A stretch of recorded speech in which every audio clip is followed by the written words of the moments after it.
오늘 우리가 읽었던 이 말씀은 그 전에 있던 상황을 간략하게 이야기를 하자면 헤롯 왕, 정확하게 말하면 헤롯 아그리파 1세는 유대인들에게 지지를 얻기 위해 사도 야고보를 죽이고 베드로도 죽이기 위해, 정확하게 말하면 사형 집행을 위해 감옥에 가두었는데, 교회는 그를 포기하지 않고 기도했더니 하나님의 사자, 주님의 사자 천사가 베드로를 감옥에서 꺼냈던 이야기를 담고 있습니다.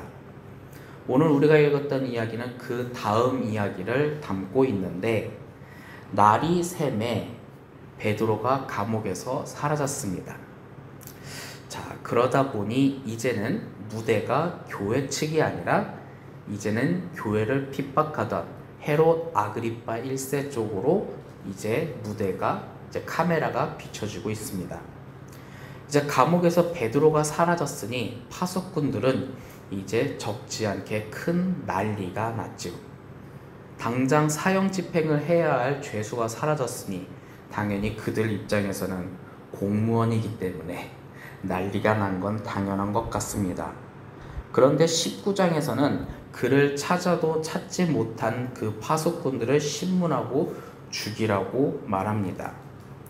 굳이 성경에서 그냥 베드로가 탈출해서 교회가 잘 되었다라고 이야기를 끝내면 좋겠지만, 굳이 성경의 이야기는 그 다음의 이야기를 담고 있는 것은 이 헤롯 아그리파 1세가 어떤 사람인지에 대해서 성경은 정확하게 기록하고 있습니다. 헤롯이 그를 찾아봐도 보지 못함에 파수꾼들을 신문하여 죽였다라고 합니다. 물론 일을 제대로 못한 과거 고대시대 때는 일을 제대로 못했던 파수꾼들은 죽이는 것이 당연사였지만, 여기서 굳이 성경에서 이 내용을 굳이 담고 있는 것을 보면 헤롯 아그리파 1세라는 이 사람은 어떤 사람인가에 대해서 우리는 간접적으로 알 수 있습니다. 그는 좀 잔인했던 것 같습니다. 하지만 성경은 그렇게 끝나는 것이 아니라 19절 후반부에 헤롯이 유대 예루살렘을 떠나 가이사라로 내려갔다라고 이야기를 또 하고 있습니다.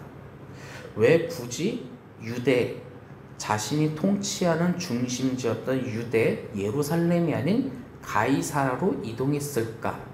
우리는 여기서 그 헤롯의 마음속을 한번 생각해 볼 수 있죠.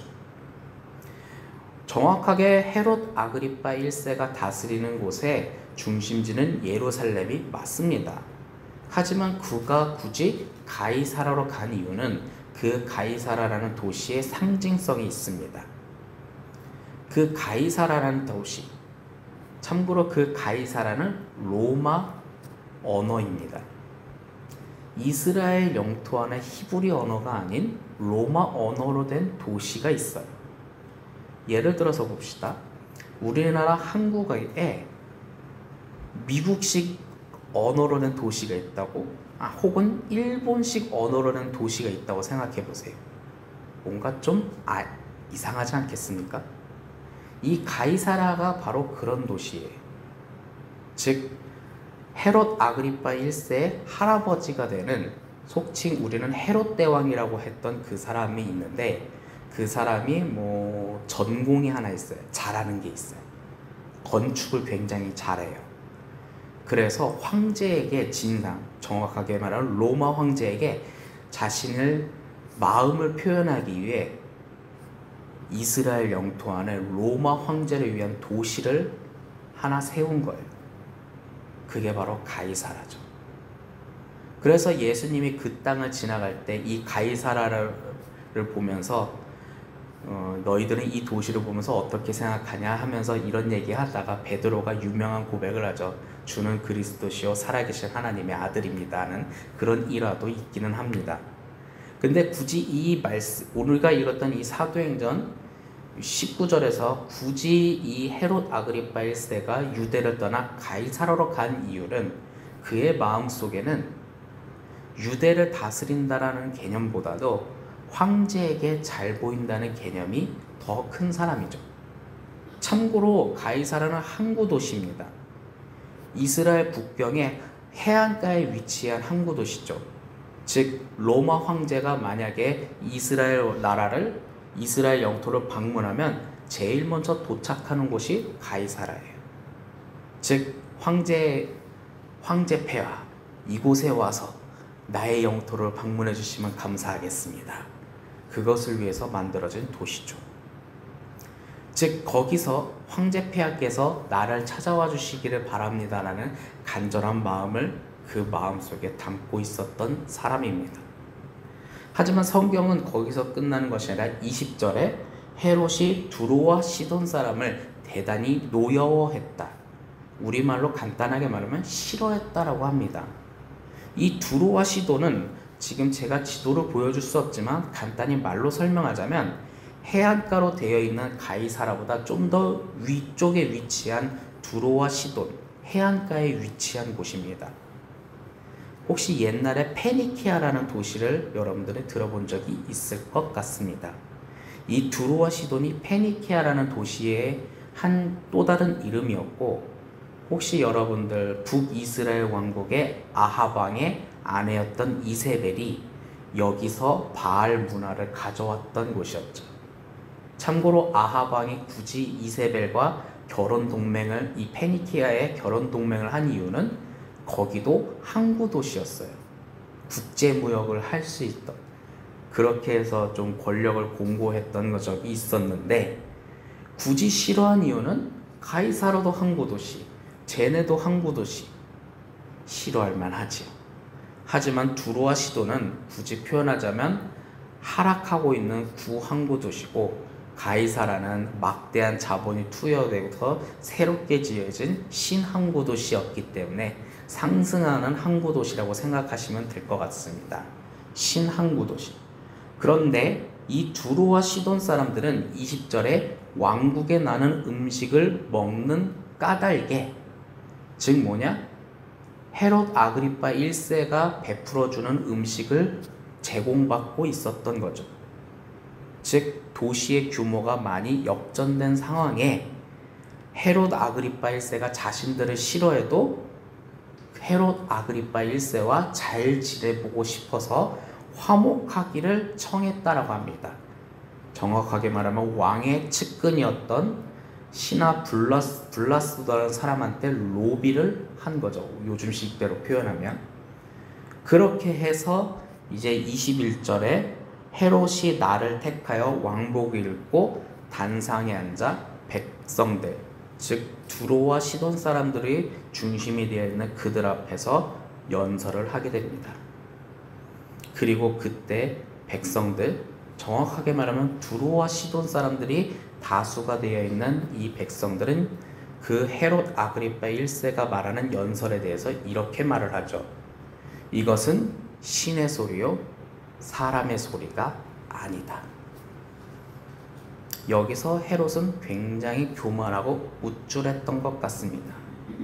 하지만 이때 하는 이 칭찬이 물론 억지로 사람을 아부하고 칭찬하려고 하면 작은 장점을 극대화하기 때문에 헤롯 아그리파 1세가 용모가 좋고 연설은 잘했던 것 같습니다만, 굳이 이렇게까지 과도하게 칭찬을 했던 이유는 딱 하나였죠. 왕국에서 나는 음식을 제공받기 위해. 즉 먹는 것, 생존에 대한 것 앞에서 하는 칭찬이었던 것은 틀림없는 사실입니다. 즉 강자가 베풀어주는 그런 것, 음식물에 대한 제공, 생존에 대한 것 때문에 억지로 하는 칭찬에 이 헤롯 아그리파 1세는 굉장히 교만해졌던 것이요. 아마 여러분들 주변에서도 여러분들에게 칭찬하는 사람들은 있을지도 모릅니다. 그 사람들은 여러 종류의 사람들도 있겠지만 아마 여러분들에게 무언가를 제공받는 사람들이 칭찬하는 사람들도 있을지도 모르겠습니다. 물론 그 사람들이 하는 칭찬을 비하하고 깎아내릴 생각은 없지만 그것 때문에 우리가 교만해질 필요는 없겠지요. 그리고 나서 가장 핵심적인 구절 23절 한 번만 같이 읽어봤으면 좋겠습니다. 헤롯이 영광을 하나님께 돌리지 아니하므로 주의 사자가 곧 친히 벌레에게 먹혀 죽으니라. 아멘. 그렇게 신의 소리라 칭찬을 받고 교만했던 그 자가 이제 그 영광이 자신의 것이라고 말합니다. 그리고 영광을 하나님께 돌리지 않으므로 그가 심판을 받았죠. 물론 그가 심판을 받는 이 마지막 절에 벌레에게 먹혀 죽었다는 것은 여러 가지 해석이 좀 있기는 합니다. 실제로 식인 벌레가 그 지역에 있었기 때문에 거기에 먹혀 죽었지 않았겠냐라는 직설적인 해석도 있긴 합니다. 하지만 그래도 나름 그 지역을 통치하는 왕인데 그 식인벌레가 다가오는 것을 경비병들이 막았을 거라고 저는 생각은 드는데, 아마 요거에 대해서는 과거 한국에서의 목회자들은 이런 얘기를 많이 했습니다. 저는 그 세대가 아닌데 옛날에 그 1년에 한두 번씩 구충제라는 걸 먹지 않았습니까? 참고로 저는 그 세대가 아니라서 잘 모르겠는데, 옛날 음식물을 가공할 때는 좀 청결도가 옛날엔 잘 안 돼, 요즘에는 그렇진 않고 하는데 그게 잘 안 돼서 그게 쌓이면 병이 된다고 제가 얘기를 들었습니다. 아마 이때도 그런 것 때문에 그러지 않았을까라는 생각이 듭니다. 즉 음식물에 대한 것이 거기서 구충제나 해충을 필터링하지 못해서 누적돼서 병으로 죽지 않았을까. 뭐 진짜 식인벌레가 와서 잡아먹었을 수도 있습니다. 참고로 그거는 모르지만 중요한 건 그가 교만하여 심판을 당했다는 거죠. 하지만 제가 유력하게 생각하고 있는 그런 구충제에 의해서 먹는 문제에 의해서 몸속에 벌레가 누적돼서 죽었다라고 가정했을 경우, 참 아이러니한 것은 그가 먹는 문제로 사람들에게 억지로 칭찬을 받았는데 하나님의 심판은 참 아이러니하게 그가 먹는 문제로 나락으로 떨어졌다는 것은 하나님께서 우리에게 주고자 하는 메시지가 있는 것 같습니다. 오늘 이 말씀은 두로와 시돈이 먹는 문제, 생계 문제 앞에서 하는 신의 소리라는 칭찬을 했습니다. 하지만 중요한 것은 헤롯 아그리파 1세는 그것을 교만하여 하나님께 영광을 돌리지 않았죠. 우리는 삶을 살다 보면 이런 생각을 합니다. 내가 여기까지 온 것은 내가 열심히 살았기 때문이다. 그것도 틀린 말은 아닙니다. 하지만 나의 등 뒤에서 주님께서 함께 하셨던 것을 잊어버린다면 우리는 언제든지 교만할 수 있습니다. 교회도 마찬가지고 여러분들의 가정도 마찬가지입니다. 시간이 그때는 내가 열심히 땀 흘려서 한순간 한순간을 살아왔지만 뒤돌아보니 그 순간순간이 하나님의 은혜였다는 것을 깨달을 때가 많죠. 그래서인지 저는 지금 이 순간도 주님과 함께하는 것을 느꼈으면 좋겠다는 생각을 아주 많이 합니다. 그래야지 나중에도 느끼고 지금도 주님과 함께한다는 걸 느낄 수 있으니까요. 실제로 이제 목회자의 길을 걸어가다 보니 교회에 대한 관점을 하게 됩니다. 21세기에 들어서 이제 교회를 개척하면 다 실패한다고 얘기를 많이 합니다. 하지만 실제로 어느 지역에서 2001년도에 개척을 해서 1000명의 교인들을 세운 교회 얘기를 들어본 적이 있습니다. 그래서 그 교회는 참 대단한가 보다. 그래서 그 교회 목사님이 세미나를 하러 다니는 목사님이 한 분이 계셨는데 그 세미나를 한번 제가 듣게 되었죠. 근데 들었는데 좀 뭔가 마음 한구석이 불편했습니다. 좀 뭔가 자기 자신이 좀 대단하다는 듯이 말하는 게 좀 한 구석에서 느껴졌었거든요. 그리고 나서 며칠 뒤에 시간이 들렸습니다. 교회에 문제가 생겨서 그 교회에서 나오게 되었다라는 이야기를 들었죠. 구체적으로는 얘기하지 않았지만 제가 보고 듣고 느낀 결과는 딱 하나였습니다. 교만이었죠.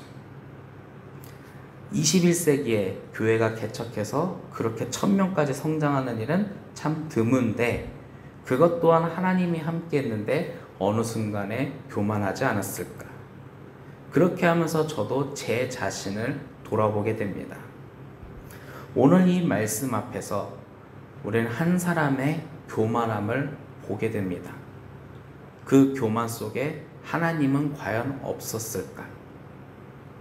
그리고 여러분들의 삶 속에 언제나 하나님은 함께 하는데 우리가 그것을 느끼지 못한다면 그것은 참 안타깝고 불행하다고 생각이 듭니다. 그렇기 때문에 오늘 하루도 주님의 말씀으로 시작하며 언제나 주님과 동행함에 감사하며 오늘도 행복하게 승리할 수 있는 여러분들이 되기를 간절히 소망합니다. 아멘. 기도하겠습니다.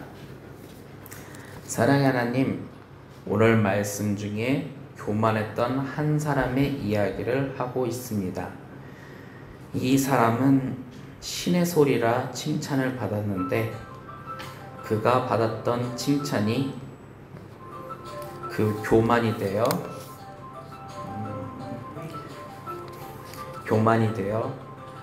심판을 받게 되었습니다. 하지만 우리의 삶에는 언제나 주님과 함께하고 있습니다. 그 주님을 느끼며 살아갈 수 있도록 주님 도와주시옵소서. 그리고 주님과 함께 승리하며 살아갈 수 있도록 주님 도와주시옵소서. 그리고 주님 앞에 예물을 드렸습니다. 이 예물을 주님께서 기억하여 주시고 주님의 역사의 한 부분이 되기를 소망합니다. 주님, 언제나 함께하여 주시옵소서. 언제나 함께하신 아버지께 감사드리며 주 예수 그리스도의 이름으로 기도하였습니다. 아멘.